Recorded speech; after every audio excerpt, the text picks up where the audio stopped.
developing your people, making them stronger in the areas where they're weakest. To me, that's tangible. Okay, there's benefit there. You're not just helping your company and helping your employees, but you're doing the right thing. How do you build a network, run a profitable business, and make an impact? Oh, and have a personal life at the same time? That's the question, and this podcast is the answer. I'm your host, Chaz Wilson, husband, father of 5, author of the book 5+1, president and co-founder of Master Networks, Inc., a national networking organization. Look, each week I bring you successful entrepreneurs who will share success strategies of how to effectively build a network, add valuable wisdom to your journey, and help you succeed. Welcome to Connect, Share, and Prosper.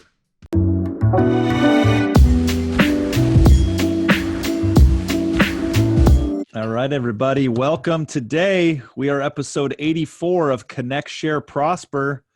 Super excited today.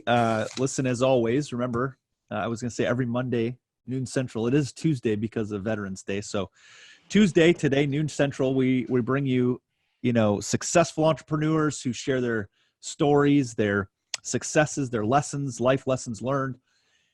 And we're in for a treat today. I'm going to share this with you. But before I get to the introduction, make sure you share this, invite your friends, and be ready with questions. Go ahead and drop your name or where you're from as you get on the podcast show. Let's go ahead and start there today. So for today, for episode 84, can you guys believe episode 84? I've got Ricardo and Andriana in the studio with me today. Here we go. My guest today, he's a husband and father of 3 boys. He lives in Vermont. He's the creator of Knowledge Link, an online training platform. He's the founder and CEO and creative director of Syntact and Motion. It's a production company. He started his career on Wall Street, became a business analyst who consulted with financial service technology departments. He created the earliest video training platform for corporate learning and development in 2002, long before really that existed and before YouTube was really a thing. And now has a company that has over 300,000 monthly users and serves over 600 companies. My guest today, welcome Jon Tota. Welcome to Connect, Share, Prosper. Hey, Chaz, thank you for having me on the show. It's great to be here. Well, it's super exciting. I just want to say I love the idea of this because you are big into training and teaching, and that's something we're about. We always say we're a training and development company disguised as this networking organization, because we believe it's at the heart of all development. But where did you find this passion for training and helping people, improve their skill sets and their training and development? Yeah, so, my journey, and I think like a lot of people, entrepreneurs out there particularly, you never know what path your journey is going to take. I started as a screenwriter years ago before I went to Wall Street. And luckily, I probably wouldn't have said it at the time, but, my screenwriting career didn't take off. I ended up working on Wall Street, but working on the technology side. And then I kind of evolved into a consultant working with people on the technology, mostly with financial advisors. And then more and more, we realized that you could put all this great technology in, but what people really needed was training, why they're using the technology, how to adopt better to it and to integrate it into their business practices. So yeah, well, we were doing that as computer consultants, essentially. We just did more and more training as just our normal practice. And then we were lucky enough to get a couple national contracts, which it was myself and my partner at the time, and a couple people who were consulting but couldn't really deliver the training. So I went back to my screenwriting roots and said, well, what if we and this is going back to 2001, 2002. Wow. And I said to my partner, listen, I'll write the scripts, you get on camera and I'll shoot you, and we'll start selling training videos to insurance companies at the time. And, fast forward, a lot of things have evolved and changed, but that's really kind of how we got into training in the first place, and then evolved into this space of online education where we've really kind of made our career. So what I'm curious about, let's go back to those days of, you're talking about your partner and shooting the video and all that stuff. Because if you think about the time when you were talking about doing this, I'm fascinated that in 2001, your thought process was, let's shoot video and do it on video. Because if I go back to my mind of 2001, that wasn't really, you're quite the visionary in this in some ways, because video wasn't such a big medium right as it is right now. It's everything right now, but it wasn't then. Did you guys see yourself on the cutting edge where you're like, man, I hope this really takes, or are you pretty confident in that path? Well, I think, and it's funny because you think back, it's been quite some time. We started Agilent, which is the creator of Knowledge Link, back in 2002. And so when you look back at that, really it was CD-ROM based training back then. And it was, a lot of slideshows. Some people were doing it online, but it was mostly slideshows with voiceover, nothing, some software simulations and things Oh like yeah. that. Yeah, and I think about it, I don't know why we thought we could actually pull it off because in the early days it didn't work very well. Yeah. And every time we were in there doing a demo and it was rebuffering and rebuffering, and there was always someone with CD-ROMs across the table saying, "Hey, you could do this on disk. You don't need to do it online." Right. Right. Yeah, but it's yeah. So I don't think we ever thought that we were trying to be cutting edge.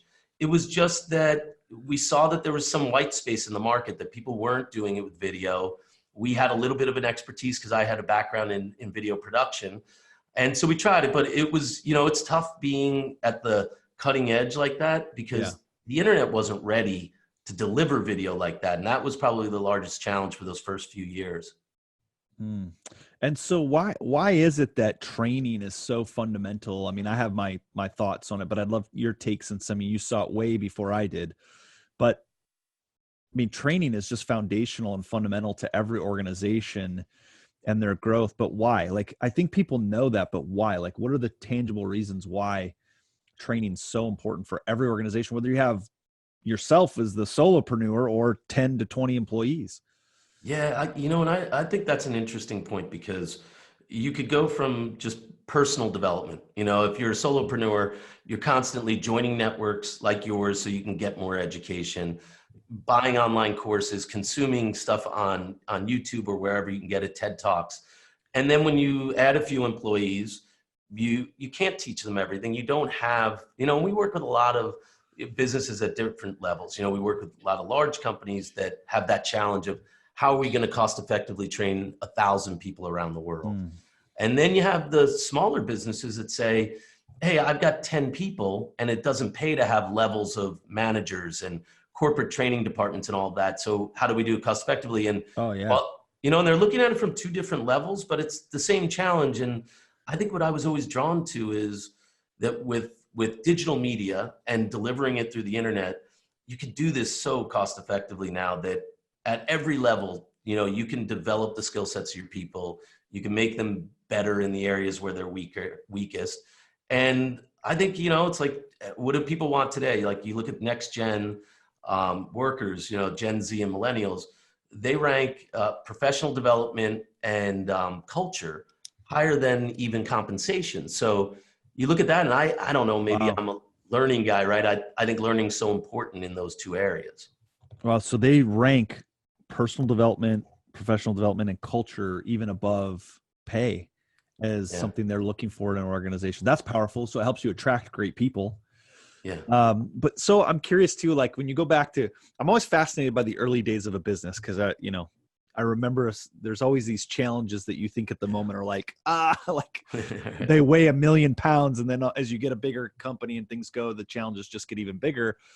But what were some of those fun challenges at the beginning stages of this business? Was it getting, like you said, people accepting the technology? Was it even that hey, training is even something we need? But like, what were those big challenges you were up against and as a business owner? Yeah, so for us, I think, one of the big ones was that depending on the different times, we've been in operation for quite a few years here. And depending on how the market's going, how the economy is, training is one of those things that the budget gets cut. When other things they don't cut marketing and they can't cut product development and sales, but training and culture and organizational development, those sometimes are not at the highest priority. And so I think that's always been a challenge of kind of positioning training as something that's so important that you can never let it lapse. Yeah. And then of course the other side is just the technical thing. I loved that aspect of bringing something to the market that didn't exist before.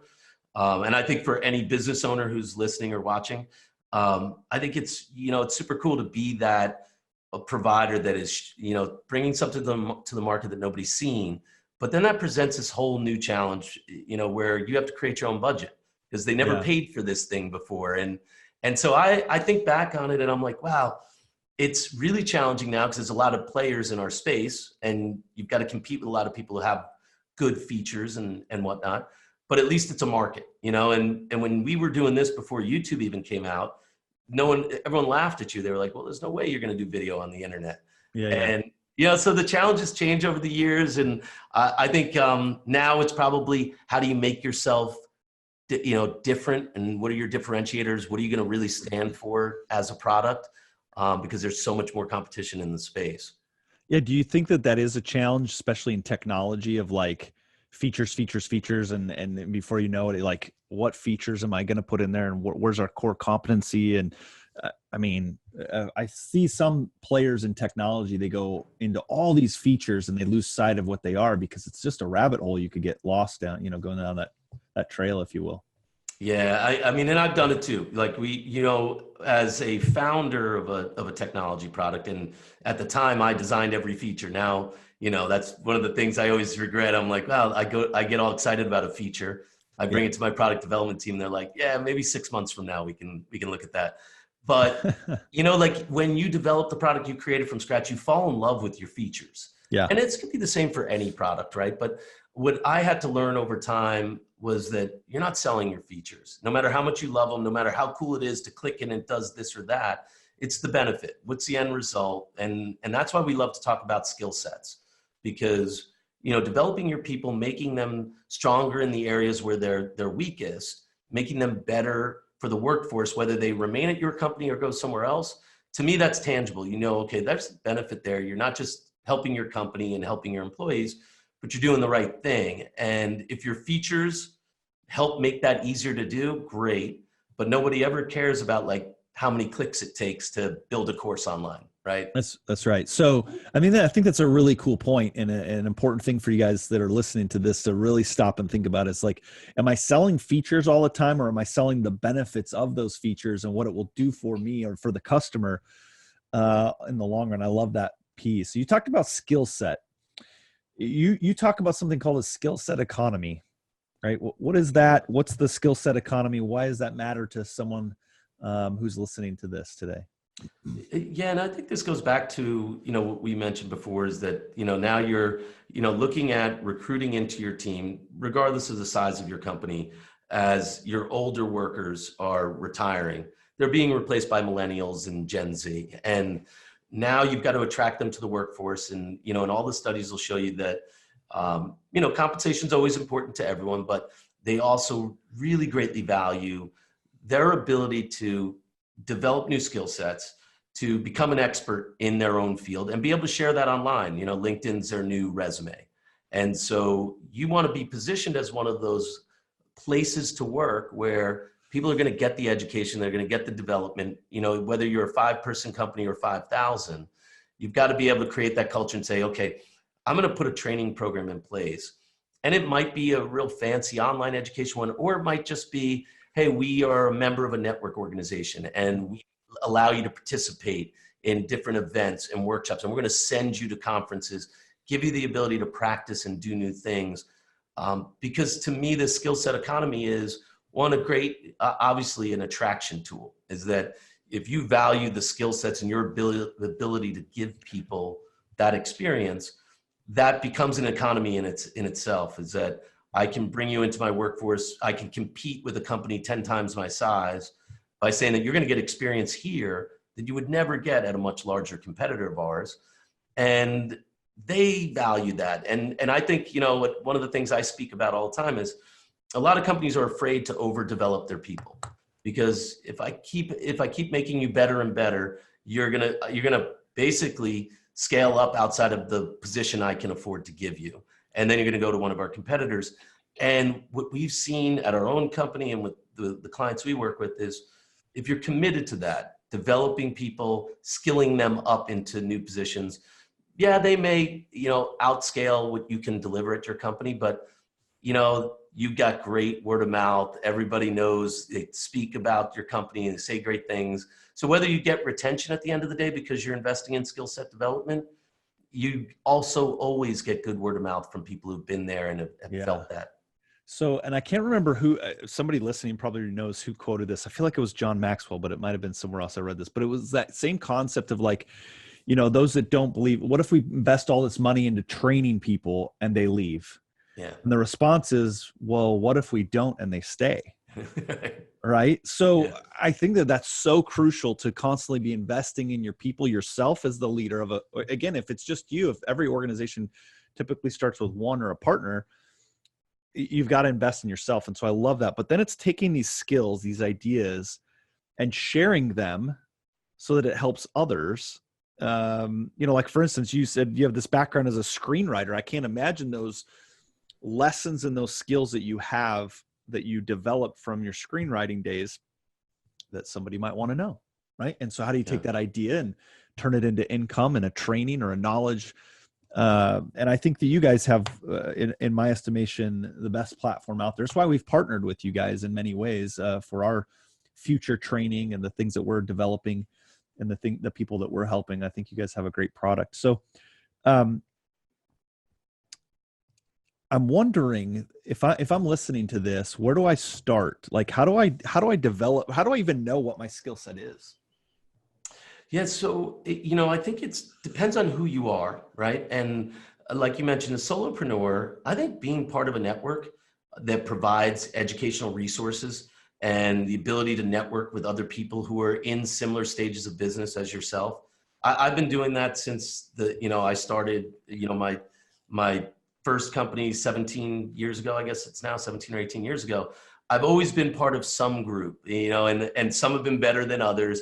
But it's this kind of lifelong commitment to learning and getting better. And, I think it begins there because someone I just interviewed on my Learning Life show was talking about organizational development and the role that learning plays in that. And they said, and the first step is kind of, walking the walk. Like, don't just talk about learning and telling everyone else they have to learn and get better. You've got to lead by example. And as the founder, the entrepreneur, whether you have, one assistant or 25 people, show that you're committed to learning. And I think that lays the groundwork for everybody wanting to do it. So you talked about networks. By the way, everyone, we're here with Jon Tota. He's just sharing so much wisdom. This guy's just a genius when it comes to taking your skill set and turning it into something that you can share with others. And then this personal development space of delivering training to others to help organizations and individuals be better. We're in episode 84, correct? I got Ricardo and Andriana in the studio today. We're episode 84. Again, if you have questions for Jon, make sure you put those in the Facebook page and we'll ask those. You talked about joining networks, and I imagine, your number was, and I want to quote it, 300,000 monthly users, serves over 600 companies. I mean, you don't get to be at that scale by running a bunch of Facebook ads. You've got to have built a network of people. So give me a tip or two on how you've expanded, scaled, and built your network.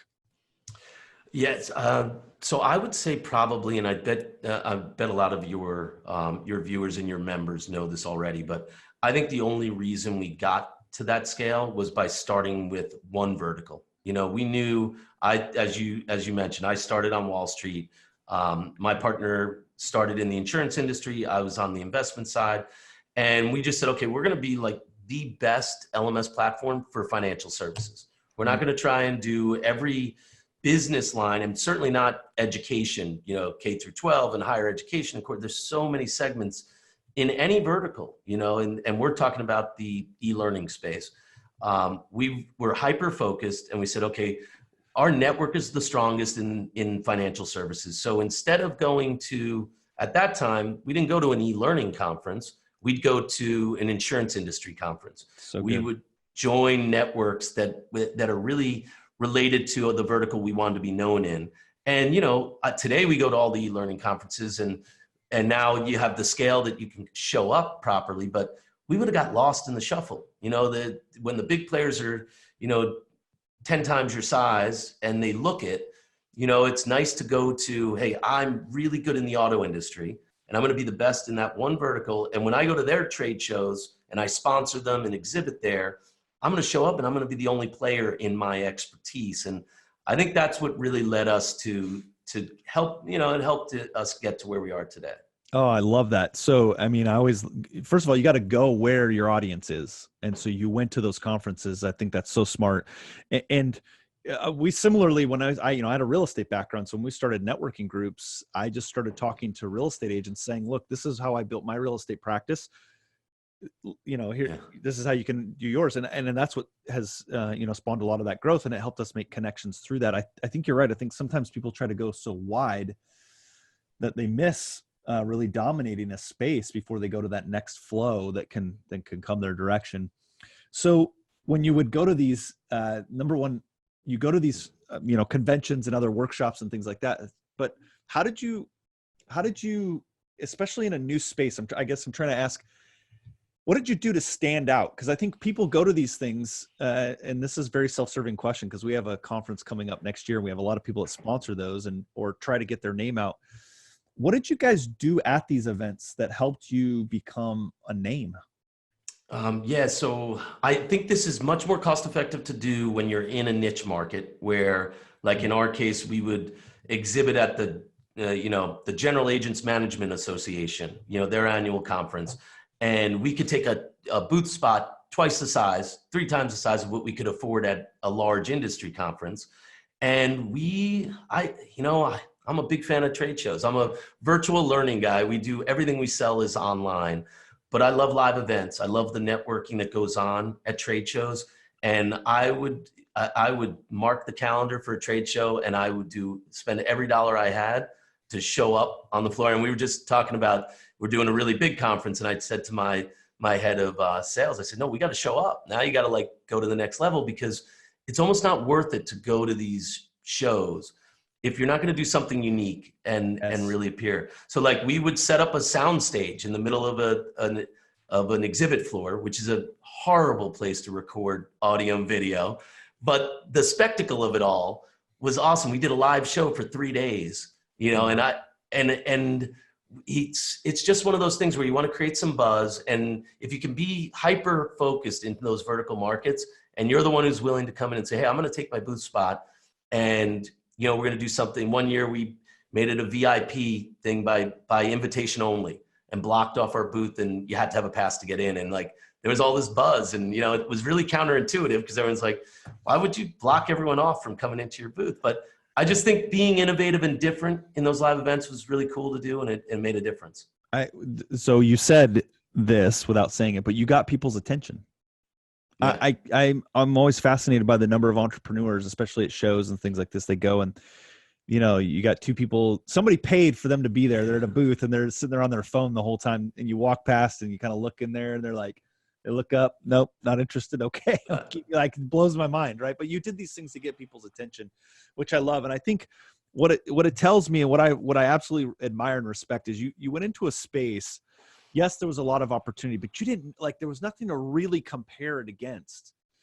And you did whatever it took. You did what was required to get that business and get that space. And you guys still continue to dominate in a space that, like you said, there are a lot of new, players there that this feature and that feature and this function.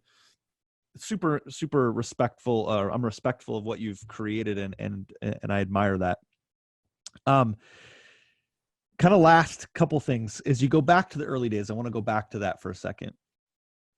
What lesson, if there's entrepreneurs listening right now, so you have this perspective, you have this perspective of 18, 17 years of business. You got somebody who's starting a business right now. It's scary, right? They might be taking on some debt, maybe partnerships, other things. What lesson did you learn, that maybe not specific to your business, but just business in general, would you share with somebody that was starting business today? So, and I've got pretty relevant experience with this now, because I'm on my 3rd company, and my most recent one, the production company, is only 3 or 4 years old now. So it's relatively new. And and Knowledge Link is a subscription platform. So subscription software, once it gets going, you forget how hard it is to find customers and make sales, because you get paid every month as long as the product is good and it does its job, right? But then I started this new business, and I said it was good for me because I forgot, and maybe I didn't value how difficult creating good client relationships, prospecting, just always being out there talking about what you stand for and being really clear in what you can deliver. And I think the lesson for me, and obviously there's a lot of training on mindset and how to build your team and your culture and how to prospect better. But one of the things that's always worked for me is very simply, I feel like you just execute. You set a goal and you just start doing things, just knocking off your list of things. And the faster you execute, everything's not going to be perfect. And I could look back and, each time I do this, I get a little bit better, but you make, different mistakes. But you put I'm just a big fan of putting product out there, getting feedback and making it better, and signing clients and, delivering a product. And a product, it could be, obviously an actual product or a service, but you deliver it, you execute, and you just learn as you go. And I think in some cases it's easy to sit there and be really critical of what you're bringing to market and to sit there, waiting to launch for a really long time. And I guess probably the thing that served me the best is just get out there, start taking on clients and delivering a product and service, and you'll learn where your value really is pretty quickly. You see the things that people are willing to pay for. And I think that helps every entrepreneur at any level. No, I love that. The great Seth Godin marketer, he always said, just ship it, right? Just ship it out there. Your clients will tell you if they don't like it. They'll tell you if they like it. They'll, the market will tell you. So just ship it, right? Just get it out there. Just get it going. So I love that feedback. All right. Couple kind of mix it up questions. All right. Yeah.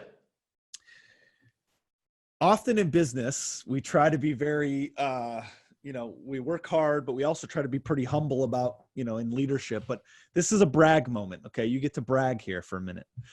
Tell me, when is a time in business like you've been the most proud of what you've accomplished, you or your team or your business, whatever? You're like, man, we did that. I did that. Whatever it is. What's been the thing you've been most proud of? I think there's a lot of things. Obviously, we've been in business a long time, but I think what really stands out, and this probably goes back, years ago with the software platform, is, we had built an earlier version of Knowledge Link, and we built it with the team that we thought was great. And they had gotten an offer from a really large software company that everyone would know the name of. And it was a team of 5 of them at the time. And 4 out of the 5 came into, the office with myself and my head of product development and said, double our salaries or we're going to walk out. Oh. And literally a month before launch. And they knew they had all the leverage in the world. And, there's a lot of, there's a lot of things you could say, oh, that was really great. I won an award or whatever. But I remember sitting with my head of product development and we said, no, it's like they haven't done anything. We haven't even launched the product. And we're not, if they're trying to hold this over us now. Imagine what's going to happen when we have a successful product. So we didn't bite. We said, listen, go take the job. It's a great opportunity for you guys and we'll be fine. We'll figure it out. And sure enough, the one guy on the team who didn't go with them came in afterwards. He said, I think I could do a better job than all of them and let me have the product. And he took over and he's the lead engineer on Knowledge Link still to this day. Wow. And it was great because I think it was one of those moments as an entrepreneur where, you felt like, I remember thinking about it, like, what are you going to do here? I hate that feeling of being powerless. I said, now, you know what? We just got to, at this point, we got to believe in what we've got here as an organization. And luckily we had one great engineer who was true to his word. And the product we have today is a testament to my head of product development, Moki, and this engineer, Alex, who have taken it to a whole nother level. And it's kind of cool. So I look back on that and I think it's just a challenge, and each of those challenges you hit, you think back at that moment, you could never overcome it. And you look back and you're like, wow, that was a really good pivot because everyone in the company saw we stand for what we say and, we believe in our product and in our company and no one's going to be bigger than that. And and I think it had a huge impact on our culture too. So that was. Well, yeah, for sure on the culture. I mean, I think but you'd already been establishing that, which is why one of them said, I'll stick and stay. Right. And I think the other key point is in those moments that had to feel like, whew, this is a pivot. You had to know at that time, that's a pivotal choice to make.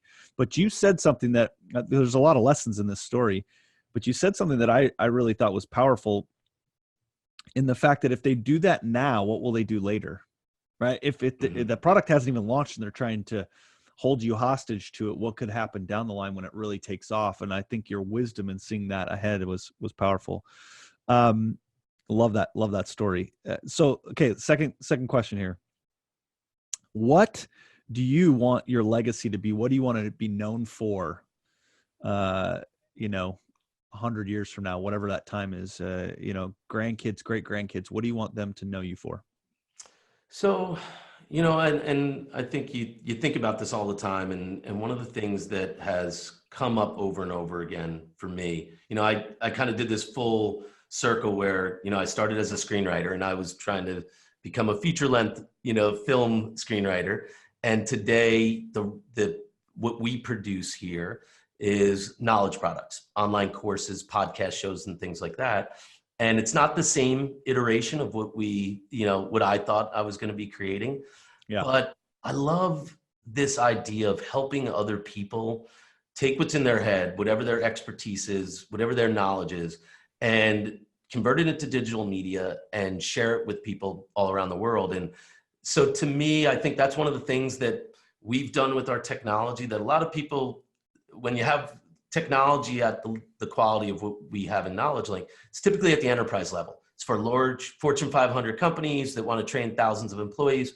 But I think what I'm the most proud about that we've really developed is that we partner with content providers at a much lower level than that, because they have the best expertise. And if someone would just make it cost effective enough that they could take it out of their head, put it into digital media, and then sell it to large corporations, there's, a wealth of knowledge that the training departments all around the world, they don't have access to it. So yeah, I think if what we're known for is helping knowledge experts reach a larger audience through digital media and the internet, love it. That would be cool. Yeah, I love it. And I relate a lot to it. That's why I love it. Right. And that's why I think what we're doing with you and why we're helping so many people, this is where you take your gift, where your talent, your gift, and where your strength is. And you guys have developed this great resource, this platform. And our strength is we develop great content. We help people develop great content. We have this phenomenal training. So like I can think of, we've got a few people right now who had this idea and they're like, I want to get this idea out. And so they come to us, we put this together, we partner with you, we get this great platform, and now everybody's winning. And the potential customer that now needs that skill set is winning. So all four groups are winning. It's a powerful, powerful thing. Loved what you talked about today. Really appreciate your wisdom. Time goes so fast. My team's like, it's like, I don't feel like I ever get to half my questions. That's me. They're like, you got to ask all the questions that are on here. Jon, appreciate you on the show today. Is there any final words you'd give to entrepreneurs that, maybe something we didn't cover or I didn't ask that you would want to share with, somebody who's in business that needs to grow and is looking to grow? The only thing I think I would share with everyone is, develop your team and trust them, delegate. I think, so many people get stuck, and I've done this so many times in my career where, I'm changing grammar and vocabulary in a proposal because you're so close to it, or I'm too deep in every aspect of what we deliver. And what's benefited me the most is stepping back, trusting your team, letting them do it. And it might not be exactly the way you do it, but it's the only way you scale. And you brought that team together for a reason. So trust them, delegate, and watch it grow. And I think it's fun to see when that starts to click and happen. Oh, it's great advice. Great advice. Jon, thank you so much for being our guest today on episode 84 of Connect, Share, Prosper. Guys, as always, every week I bring you successful entrepreneurs like Jon who can share their